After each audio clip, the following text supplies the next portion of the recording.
Hello students, this is Advocate Neeraj Gupta. In this video we'll study about the writ of prohibition. Hindi में इसका नाम है प्रतिषेध। यानी कि इसमें हम बेसिकली हाई कोर्ट को या सुप्रीम कोर्ट को यूज करके किसी लोअर कोर्ट को रोक रहे हैं किसी ऐसे मैटर को डील करने के लिए जो उनकी पावर्स में नहीं है। सम टाइम लोअर कोर्ट, मैं तो यही बोलूंगा गलती से, सभी लोग गवर्नमेंट जॉब में होते हैं, कोई उनकी अपनी कोई परमानेंट या उनकी कोई इंटेंशन तो होती नहीं होगी, कम से कम हम तो यही मान के चलेंगे।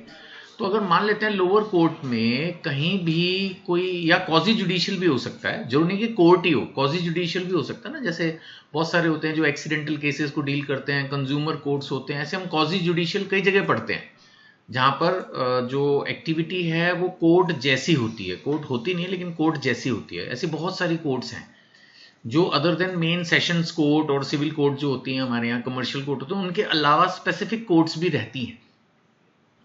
अब कोई भी स्पेसिफिक कोर्ट काम कर रही हो या लोअर कोर्ट जैसे डिस्ट्रिक्ट लेवल पे या और छोटे लेवल पे कोई भी कोर्ट काम कर रही है और वो मान लेते हैं कोई ऐसा मैटर एंटरटेन कर रही है जो उनके जुरिस्डिक्शन में है ही नहीं, या laws of principle natural justice होते हैं, जैसे माना किसी को ठीक से नोटिस भेजना, चांस ऑफ बीइंग हर्ड, उनकी बात सुनना, एविडेंसेस लेना, वो ठीक से नहीं कर रहे, मतलब कुल मिलाकर कोर्ट कुछ गलती कर रही है ऐसे मान लो, और आप इस बात को प्रूव कर सकते हो।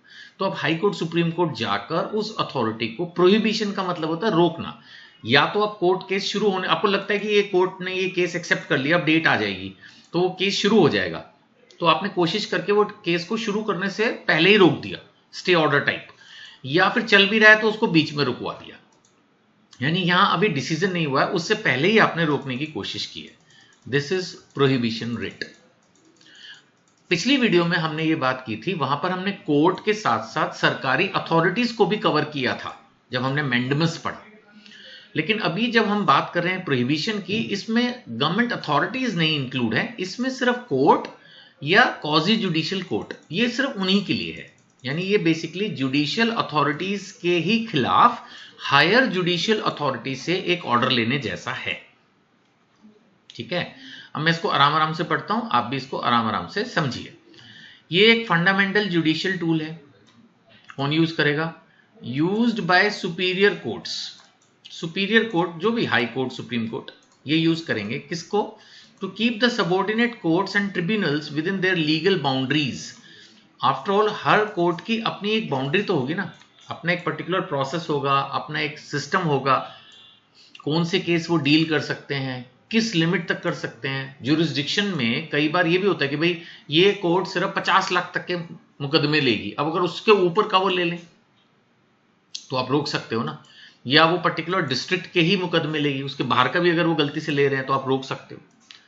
So the writ of prohibition is a fundamental judicial tool used by superior courts to keep subordinate court, यानी उनसे जो नीचे हैं, and tribunals within their legal boundaries, उनको बस अपनी लीगल बाउंड्रीज में रहना सीखना होगा। इसको स्टे ऑर्डर टाइप भी बोलते हैं, जिसमें कोर्ट की उस पर्टिकुलर वर्किंग को फिलहाल के लिए रोक दिया जाएगा। Nature and purpose. The literal meaning of prohibition is to forbid, यानी कि उसको रोकना है ना। हिंदी में अगर हम इसको देखें, फॉरबिड का मतलब है निषेध करना या रोकना, तो यहां रोक रहे हैं। ये सुप्रीम कोर्ट या हाई कोर्ट देगा, लोअर कोर्ट या कॉजी जुडिशियल बॉडी, मैंने इस पे भी बार बार बोला है, जो नहीं कि मेन कोर्ट ही हो, कोई कॉजी जुडिशियल बॉडी भी हो सकती है। जैसे मैंने कहा एक्सीडेंट के मैटर्स की कॉजी जुडिशियल बॉडीज होते हैं, ऐसे ऑलमोस्ट हर एक की होती है। रेलवे मैटर्स के लिए हो सकती है, आर्मी मैटर्स के लिए हो सकती है। हर चीज सीधा कोर्ट में नहीं जाती, बहुत सारी चीजें नहीं, बहुत सारी ऐसी ऑफिसेज कह लो, कोर्ट्स कह लो, जो कोर्ट के स्टाइल में काम करती हैं और एक स्पेसिफिक चीज को डील करती हैं, उन सब पर भी ये एप्लीकेबल है। ये सब होती हैं कॉजी जुडिशियल बॉडीज। सो अगर इफ दे लैक जुरिस्डिक्शन और एक्सीडिंग द लीगल अथॉरिटी, या तो वो मैटर ही उनके पास नहीं जाना चाहिए, फिर भी उन्होंने ले लिया, या फिर मैटर तो आ सकता है लेकिन जो लिमिट है उसके बाहर का वो केस है, तो उसको आप रोकने की पूरी कोशिश कर सकते हो। Prohibition is preventive in nature. जो इससे अगले रिट हम पढ़ेंगे उसका नाम है सर्शरी राय। सर्शरी राय के अंदर क्या है कि एक डिसीजन को जो गलत हो गया आप कैंसिल करवाने की कोशिश कर रहे हैं, है ना, quash a decision already made, लेकिन यहां पर डिसीजन अभी हुआ नहीं है, matter is still pending, it is applied when the case is still pending. ध्यान देने वाली बात है, यहां पर अभी भी केस जो है वो पेंडिंग चल रहा है, उससे पहले ही आपने उसको रोकने की कोशिश की। कॉन्स्टिट्यूशनल प्रोविजंस की बात करें तो आर्टिकल 32 है सुप्रीम कोर्ट का और 226 है हाई कोर्ट का, वो हमेशा वही रहता है।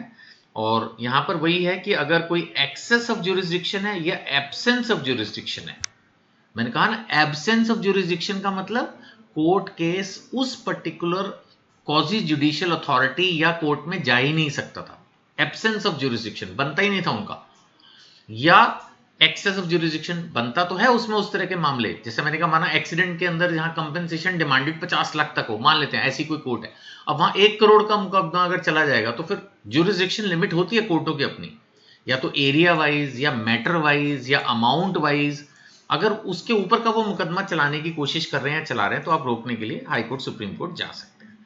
तो पॉइंट्स वही हैं, कब होगा एब्सेंस और एक्सेस ऑफ ज्यूरिसडिक्शन, या ये भी बड़ा इंपॉर्टेंट है समझना, violation of natural justice. Natural justice के रूल आपने पहले भी बहुत बार पढ़े हैं, आगे भी पढ़ लोगे।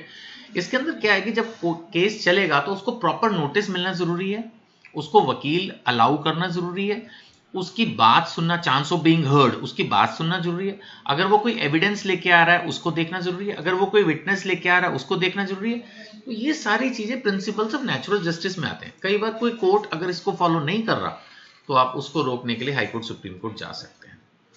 या फिर आगे एक पॉइंट दिया है अनकॉन्स्टिट्यूशनैलिटी ऑफ ए स्टैट्यूट।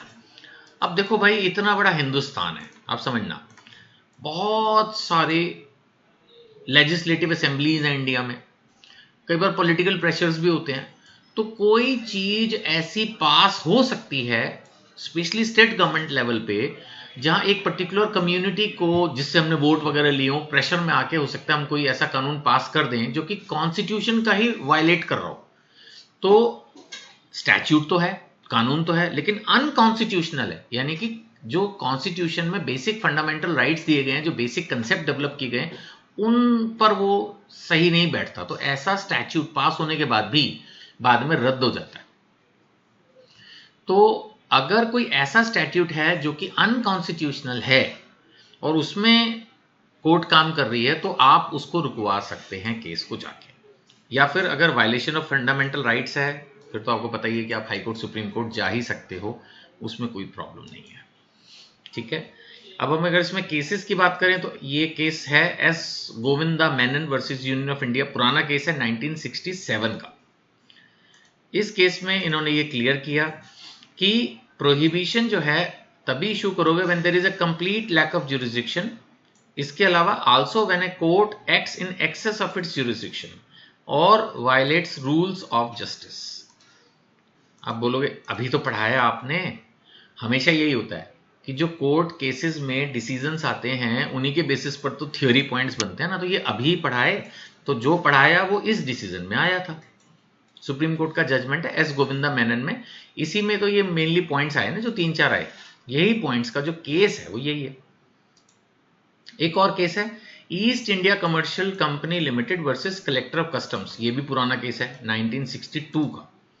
इसमें उन्होंने कहा कि when a lower tribunal, tribunal भी कोर्ट जैसा ही होता है, has no authority to initiate a proceeding, शुरू ही नहीं होनी चाहिए, a writ of prohibition can be issued to stop the commencement और कंटिन्यूशन ऑफ सच प्रोसीडिंग्स। यानी अगर कोई ऐसा मैटर है जो किसी lower court, quasi judicial authority, tribunal है ना, इनके पास नहीं जाना चाहिए, शुरू ही नहीं होना चाहिए और लग रहा है कि शुरू हो जाएगा, तो आप उसको रोकने के लिए ये पर्टिकुलर रिट जो है वो यूज कर सकते हो, इसमें कोई प्रॉब्लम नहीं है। बात समझ में आ रही है? तो इसमें अनऑथोराइज लीगल प्रोसेस अगर कहीं हो रहा है तो आप कोर्ट को मूव कर सकते हो, कोई प्रॉब्लम नहीं है। इस रिट की क्या लिमिटेशंस हैं? एक तो यही है कि ये administrative agencies, private individuals, legislative bodies, मतलब एक्चुअली कोर्ट और उससे रिलेटेड डिपार्टमेंट्स को छोड़ दें, तो बाकी किसी को आप इस तरह से रोक नहीं सकते। प्रोहिबिशन जो है ये सिर्फ कोर्ट और कोर्ट से जुड़ी हुई कॉजी जुडिशियल अथॉरिटीज के लिए है। इसलिए जो एडमिनिस्ट्रेटिव एजेंसीज हैं, प्राइवेट इंडिविजुअल्स हैं, लेजिस्लेटिव बॉडीज हैं, उन पे नहीं हो सकता। और वैसे भी जहां मेयर एरर ऑफ लॉ और फैक्ट है, यानी कानून वाइज अगर वो कुछ गलती कर रहे हैं तो भी नहीं आप जा सकते। मेन इसमें है एक्सेस ऑफ ज्यूरिसडिक्शन या लैक ऑफ ज्यूरिसडिक्शन। या तो ज्यूरिसडिक्शन उस केस का वहां बनता ही नहीं, या फिर कम ज्यादा अमाउंट, मैंने कहा ना, या तो ही आप उसको कर सकते हो। अदरवाइज अगर उनकी वर्किंग में कोई गड़बड़ है, स्पेशली हाँ नेचुरल जस्टिस नहीं है तो वो बात अलग है। माना आपसे कोई एविडेंस ले ही नहीं रहे, आपकी विटनेस सुन ही नहीं रहे, वो तो फिर एक ग्रॉस एरर हो गई, फिर आप जा सकते हो high court, supreme court. Otherwise routine में अगर कोई जजमेंट आपको अच्छी नहीं लग रही तो आप अपील करोगे, जो भी अपील का प्रोसेस है, उसके लिए आप हाई कोर्ट, सुप्रीम कोर्ट नहीं जाएंगे। कंक्लूजन यही है, it acts as a shield that prevents legal injuries before it happens. इसमें ये कहा गया है कि that every individual judicial body stay within its defined parameter, कि जो भी जुडिशियल अथॉरिटी है उसको अपने पैरामीटर्स में रहना है। अब एग्जाम्पल हो गया, जैसे मैंने कहा, माना अगर कोई कोर्ट है जिसको 20 लाख तक के मुकदमे लेने, तो वो 20 लाख तक के ही मुकदमे ले, उसके ऊपर का अगर पकड़ेगी तो फिर आप रोक सकते हो। So I hope it is clear. फिर भी कोई डाउट हो, जैसा मैं हमेशा बोलते हैं वीडियो के एंड में, आपको कोई भी डाउट है तो इन नंबर्स पर आप मुझे व्हाट्सएप कर दीजिए, आई विल रिप्लाई। या यूट्यूब पर वीडियो देख रहे हैं तो वहां पर भी आप इसका क्वेश्चन पूछ सकते हैं, आई विल रिप्लाई। इस बुक को जिससे मैं पढ़ा रहा हूं खरीदने के लिए नॉमिनल प्राइस पर आप इन नंबर्स पर कॉन्टैक्ट कर सकते हैं। इसके अलावा मेरा एक व्हाट्सएप चैनल भी एनजीपी लॉ कॉलेज नाम से, जिसमें university announcements and latest changes, practical tips रहते हैं, इससे भी आप कनेक्ट हो सकते हैं। Face to face classes examination days में होगी, उसके लिए भी आप रजिस्टर करवा सकते हैं। Thank you.